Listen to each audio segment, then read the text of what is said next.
The time has finally come. I've finished enough books for a wrap up.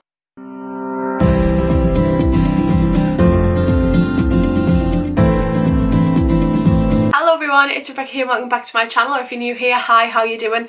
Today I'm bringing you another recent reads video because I have finally finished at least 5 books to include in a wrap-up video. Yay! So the last wrap-up video I posted was a while ago now, but I finally managed to read another 5 books to share all my thoughts with for you today. That made no sense, but it made sense in my head, so we're leaving it in. So without further ado, let's just get into the books I've been reading recently. So the first one I have here, I'm going to go with the oldest finished. So since the last video, this was the one that I finished first, then that makes sense. It's Winter by Marissa Meyer, which completes the physical novels of the Lunar Chronicles. I now just have the novellas and Wires and Nerve to read. This is the 4th instalment in the Lunar Chronicles.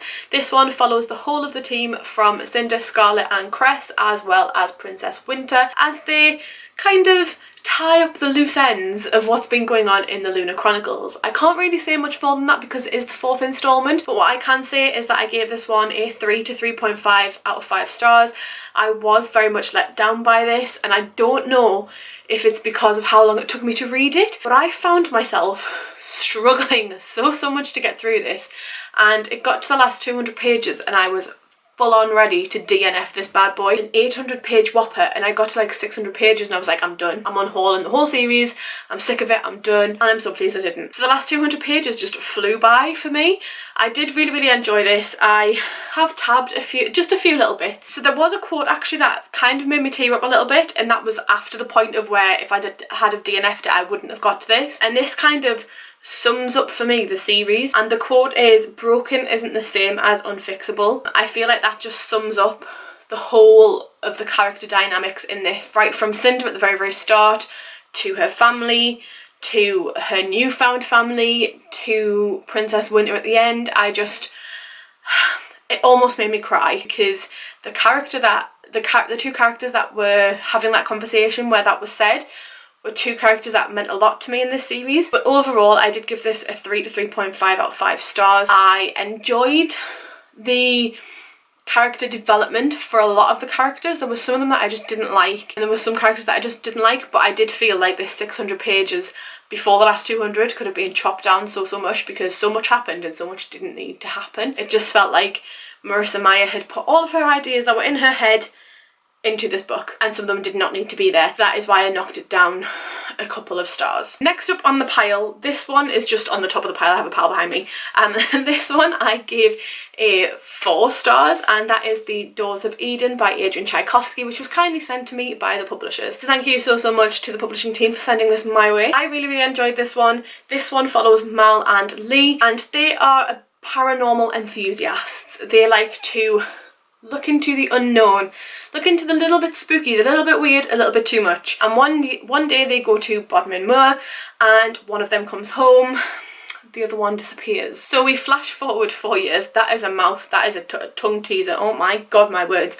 We flash forward 4 years to find Lee still not fully over where Mal's gone, why she's gone. She can't seem to accept and shake the fact that she's presumably dead. Everybody else seems to have done that, but she can't. And then something strange happens. Mal turns up, but then disappears again. And we follow Mal and Lee as they kind of try and reconcile to catch up over the past 4 years. We also follow a detective called Julian, who is investigating another case that he believes Mal is related to, who he's seen on like CCTV and stuff. So he then becomes intertwined with Mal and Lee as well. It sounds really confusing when I'm trying to explain it, but honestly, I'll leave a link to the Goodreads down below for this.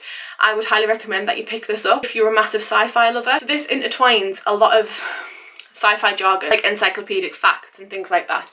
So there's 3 main like chapter kind of styles. We have Mal and Lee's chapters, we have Julian's chapters, and we have an encyclopedia slotted in through every other chapter. And I really didn't appreciate those encyclopedia chapters as much up until towards the very end. So I have spoken about that in one of my reading vlogs, and if I remember I'll leave a link down below or up there. Basically, I gave this one a 4 out of 5 stars.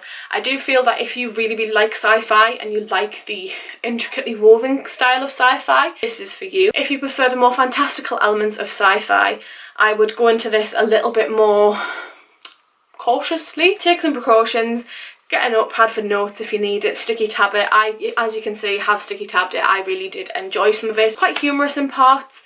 I do want to say that Adrian Tchaikovsky loves his animals in his books. This one contains rats, so if that is a thing for you, probably don't read it. But overall, 4 out of 5 stars. Really, really enjoyed this, and I'm looking forward to picking up some more of Adrian Tchaikovsky's work in the future. The next one I have is one that I was super, super excited for, and unfortunately it fell a little flat for me, and that is To Be Taught If Fortunate by Becky Chambers. This one is an art copy, which is why it looks slightly different to the rest of the covers. Literally take those words out and you're fine. So I ended up listening to a lot of this on audio. I think I got about 40 pages into the physical book before I switched to audio, because I put it down, lost the book, lost all interest in it, and decided that I wanted to actually finish it because of how much I loved her other work, The Long Way to a Small Angry Planet. So I did pick this up on audio.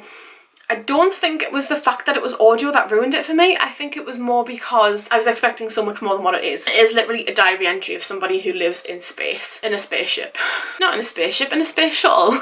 But you know what I mean. They live in space. They are going from world to world, collecting data for the planets, from the planets, to see if there's any viable source of life or plants or anything like that. And to be honest, I found it pretty dull. I was invested in the friendship elements of it and the relationship elements of it, but they were few and far between in a lot of these chapters. For me anyway, I found this very dull.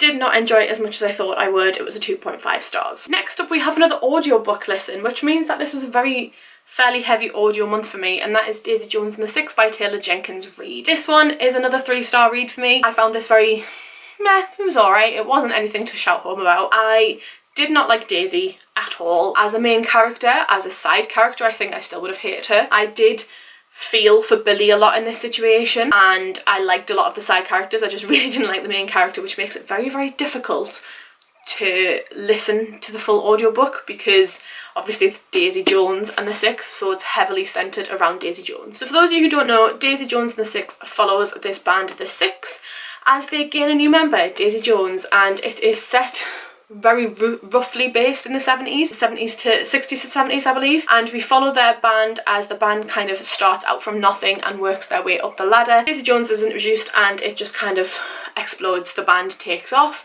They go on tours around the UK, around the world, around the US and around the world, and Europe. They basically conquer the whole world in this book. I found it very stiff in parts. So band elements were quite interesting. I really did enjoy some of the band elements, but there were other parts of it where I just really, really loved the characters and what they were doing and their actions. So we follow Billy, who is the lead singer of this group, the Six. He basically is the glue that holds the group together in my eyes, and then he battles with some demons. For me, I would say there's trigger warnings for drugs and substance abuse and misuse, overdose, domestic abuse to an extent, and just an alcoholism. For me, that was a big thing in terms of Billy's character. I really felt for Billy in pretty much every situation. And I know that you're supposed to sympathise with the main character in these things, but I just could not stand Daisy Jones. I wanted to punch her in the face. I was very much team Billy all the way.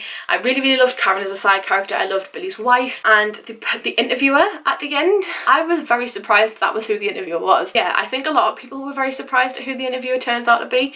So overall, I gave this a 3 out of 5 stars, a very mediocre read for me. After loving The Evidence of the Affair, I thought I'd really enjoy this, and now I'm not so sure if I want to pick up Seven Husbands of Evelyn Hugo, which is a massive shame because I feel a little bit let down by this. Next up, we have One of Us is Lying by Karen M. McManus. This one, again, 3 stars.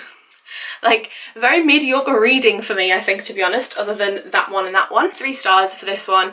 This one follows a group of, they're not even friends at this point, they're a group of teens in school who all get put in detention together. There are 5 of them at the start and 4 walk out alive. And it's about what goes on in that room, what people think goes on in that room, and what people think went on before and after that. And everybody has a secret to hide, or several secrets to hide. And what you think is going to be the case doesn't actually turn out to be the case, or for me at least it didn't turn out to be the case. I was speaking to Vanessa over at Wanderness about this and she figured it out straight away, but for me I just didn't figure it out at all. I was quite shocked. I just found some of the characters very aggravating, very agitating. I was just annoyed by a lot of them, and I did actually really feel for the character who did die in this. I mean, they're dead, so like, you know, kind of have to feel sorry for the fact that they're dead anyway, but I really felt for the situation that they were in, kind of through no fault of their own, but at the same time they were a dick. So like, mixed feelings about this, but this was a 3-star, borderline 2.5, and I know there's a sequel, but I will not be picking it up. And the last one I want to talk about is the one that I recently finished, and I listened to it, half of it on audio, The Ballad of Songbirds and Snakes by Suzanne Collins, which is the Hunger Games prequel / separate random book that nobody felt was necessary. Now, here's the thing. It contains President Snow and it's his origin story. It's like his villain story. It wasn't villainous enough for me. I'm giving this one a 4-star, but that is because I really enjoy the way Suzanne Collins writes about Panem and writes about the sort of logistics of everything behind the scenes. But the ending was very rushed for me. I just felt it was all wrapped up because Suzanne Collins got bored, essentially. I kind of seen where part of this was going in terms of Snow and District 12. Not necessarily the whole of the lot of District 12, but like certain elements of it I kind of seen coming. It's hard to talk about without spoiling it. I just felt very much like this was a book that everybody wanted but nobody needed. If you had have said, we're doing a Maggie story or we're doing a Haymitch story, so many more people would have been up in arms in adoration of the fact that Suzanne Collins was taking the time to write that. But because it was about Snow, nobody really wanted to know about Snow. But to be honest, I found it quite fascinating. Like, I just didn't want to be the person that would love Snow. I like the idea of loving hating him, but I don't like the idea of loving a character that I used to hate. So thankfully that did not happen. That did not turn out to be the case. I did really like some of the side characters as well. It just shows that the capital is evil to the core. Just simply evil to the core. 4 out of 5 stars. I feel like if you really enjoyed the Hunger Games and you liked the world building element of it and Panem and the capital and things in general and the districts, then you will probably like this. But if you want the Hunger Games and you want that in this novel, you're not gonna get it. But yeah, 4 out of 5 stars for that one. Oh, 6 things. I can't count. I actually reviewed 6 things for you there. It's a bloody miracle. So there we have it. These are the books that I have read recently. Oh, I will just turn myself rather than the books around. Have you... Hello, Winter. Don't follow me. Too late. You fell on me. Right, I'm doing it that way. So there we have it. These are the 6 books that I have read recently. Have you read any of these in the pile? Do you agree with any of my thoughts? Let me know in the comments down below. If you have made it this far into the video, leave me a little apple emoji. Because, you know, Winter. Oh, hello. Leave me a little apple emoji or a little bird. If you did like what you see, give it a like and a subscribe. That would really help my channel out. I will be doing a shout out video at 550 subs and a giveaway at 600. So if that video isn't already up, that means I have not hit that target. But do give this video a thumbs up and a subscribe if you would like to. In the description box, you will find a link to all of my social media channels. I'll leave a link to the Doors of Eden as well, so you can find out more information other than just my stupid description of the book. But let me know in the comments down below what your thoughts are on these books, and I shall speak to you all soon in another video. Bye!